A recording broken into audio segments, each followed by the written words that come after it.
If you've been following my Instagram stories, you'll know exactly why I'm here at this moment in time. We are going to Le Mans with BMW UK, but if you haven't seen my stories, here's a little reminder of how I got right here. I've just been delivered a BMW i8 by BMW UK. This is going to be sick. So I've kind of kept this trip quite quiet, only because it's kind of been quite last minute. And we're going to get very acquainted with that stunning car. I love the colour. So I'm just at the Channel Tunnel now, waiting to get on.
So I guess the main noticeable difference from the BMW i8 from its predecessor, the pre-facelift version, the car is lighter. It's about 1,500 kilos, the coupe. The Roadster's a little bit more than that because of the roof. But they've obviously gone for the 20-inch wheels on this car. So these wheels are lightweight wheels, they all have a purpose, and they're 1 kilogram lighter than the old wheels on the old i8. More weight has been saved by the use of a carbon tub and aluminium subframes and lightweight panels. So the i8 still has its iconic kind of anti-drag through the actual bodywork, and you got to think that car, when it first came out, it was 4 years ago. I mean, how it looks like it came from another world, in my opinion. It's really futuristic, and I'm not just saying that. And even 4 years on, where the facelifts come out, in my opinion, it still looks epic. Okay, so I know what you're thinking. It's a bit lighter. It's a facelift version. So what else is there that warrants the 112,000 pound price tag to get this thing on the road? Well, we'll jump in the car and I'll explain a little bit more about what they've done to the engine of this car and how it's a little bit different to the last one. Getting in and out of the i8 is still a bit of a challenge, but I've learned since the last time I drove the i8 that there's a technique to getting in and out of it. You kind of have to open the doors, turn in and slide into the car. And if you do that, then you're laughing. And the same thing to get out. You kind of do a right hand side slide, and yeah, it's just funny that there's a technique to getting in and out of these cars. But as I said earlier on, so what have BMW done to kind of the engine to improve it on the facelift version? So one of the things that the i8 was criticised for in the past was the fact that it's a hybrid. It's effectively a supercar. It's got the 911 performance as it does, 0 to 60 in 4.4 seconds, which is lightning quick. But the part about the hybrid was the bit that a lot of people found a little difficult to digest. Now, what do I mean by that? The battery itself on the older cars didn't last that long. So you couldn't really get much of a drive when you went full electric. Now, that's slightly changed in this version of the car. So BMW have put in a bigger battery in this, which means that you are pretty much guaranteed a 25-mile full electric drive. And you can drive it in full electric up until 75 miles an hour. Now, 25 miles on full electric doesn't sound like much, but for most of us, an average commute one way, that's about right. So bigger battery, happy days. And obviously with more miles on an electric charge, that means you lower the CO2 emissions as well. So now I ask myself the question, with this kind of a car, BMW's hybrid supercar of the future, what's it like? How does it feel just driving it in full electric? So I'm going to do that now. So we're going to put it into drive. I'm going to put it in eDrive only. Right, so now this is completely solely electric drive. And it's so silent.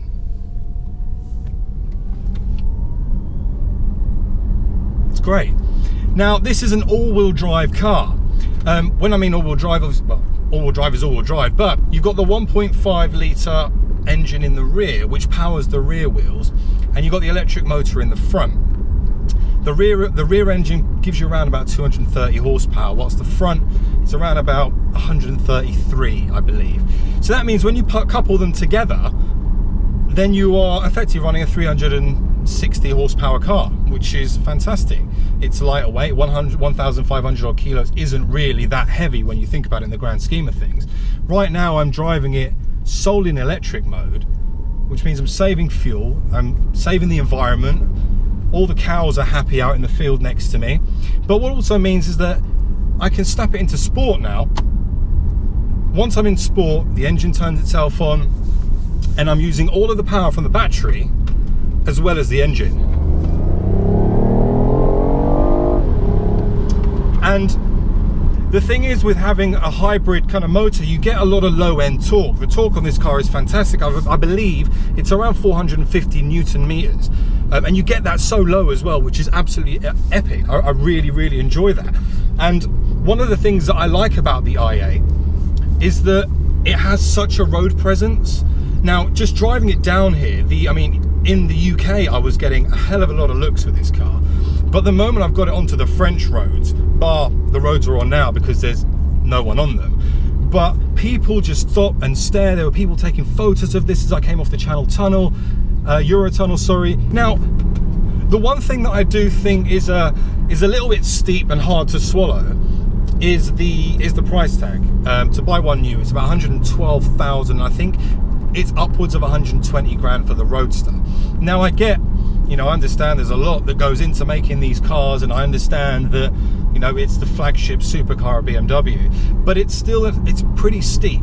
However, if you do like these cars, if you do like the i8s, the first generation i8s have now dropped down to about 50 grand. So you can buy yourself a hybrid supercar, which looks beautiful, sounds great from inside, and I'll touch on that in a second, for 50k. And fuel consumption wise, you're laughing. Now, BMW claim at its peak this car will do 134 miles to the gallon. I'm not entirely sure how that's come up, but what I can tell you for sure is driving this down to France, the petrol hasn't really moved, if I'm honest with you, and I would expect it to move quite a bit, which is great. And that's the whole purpose of having the hybrid motor. You whack it into comfort mode, and all you're doing is driving around. You're using both the front electric engine and the rear petrol powered engine, and they kind of alternate, whichever is the most efficient, which is fantastic. Quiet mode, again, now we're doing the hybrid, but I don't want to do that. I want full sport, everything.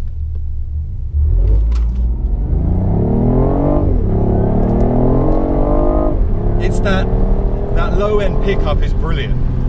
It's a very torquey engine. The brakes are good too on this car. It's not really that bumpy actually. I think I'm giving the car a disjustice when I say it's a little bit bumpy, but it's in sport mode. But the sound, and again, the sound is amplified from within the car.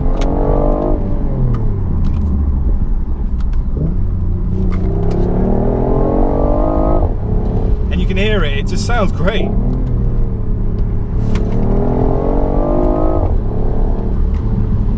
But when you get outside the car, it doesn't sound anywhere near as throaty. But again, I'm nitpicking with the car now.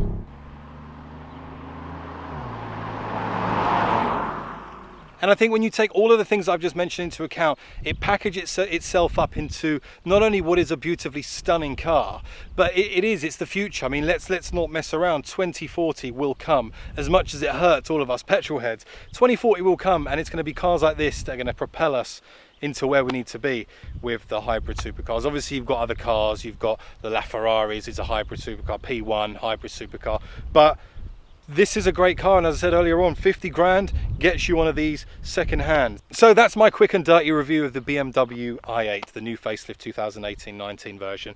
I hope you've enjoyed it, guys. So now we're heading to Le Mans. I'm going to continue my road trip. The next video you guys are going to see will be Le Mans or something else. I'm not entirely sure, but make sure to subscribe. Stay tuned for more content. This is the first of probably a few videos. Thank you so much for watching, and I'm super excited for this journey. It's a great opportunity. A huge thank you to BMW UK, because this kind of trip, it kind of came out of the blue, and I wasn't really expecting it, so a little bit overwhelmed. And thank you as always for the support, guys. Without you guys, things like this wouldn't be possible. So yeah, make sure to like, share and subscribe. Over here for Instagram, make sure to follow me there for any pre-YouTube stuff, and I'm going to see you all very soon. I'll see you in Le Mans. Thank you very much. Bye bye.